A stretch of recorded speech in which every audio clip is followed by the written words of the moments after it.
নমস্কার সবাইকে। আবারও একটা নতুন রেসিপিতে সবাইকে স্বাগত জানাচ্ছি।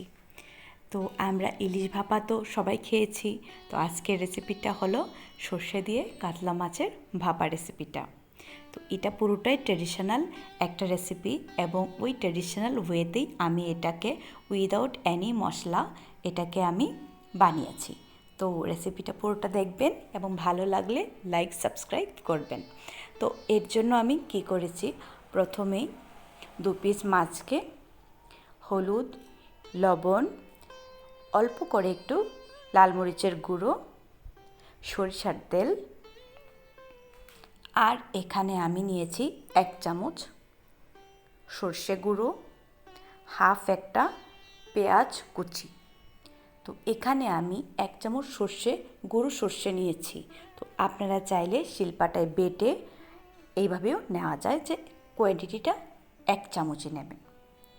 তো এইগুলি সবগুলিকে আমি মেখে নেব ভালো করে,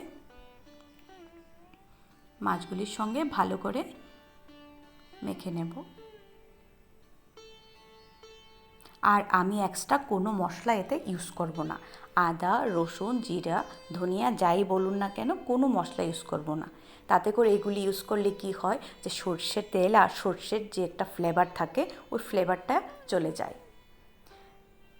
তো আমি মেখে সবগুলিকে ছোট টিফিন বাটিতে, এই যে বাটি থাকে ঢাকনাওয়ালা, বাটিতে নিয়ে নেব।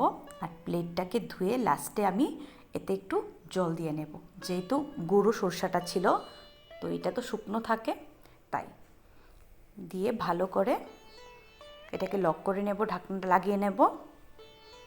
আর উপর থেকে এখানে আমি একটু কাঁচা সরষের তেল আর কাঁচা মরিচ দিয়ে দেব।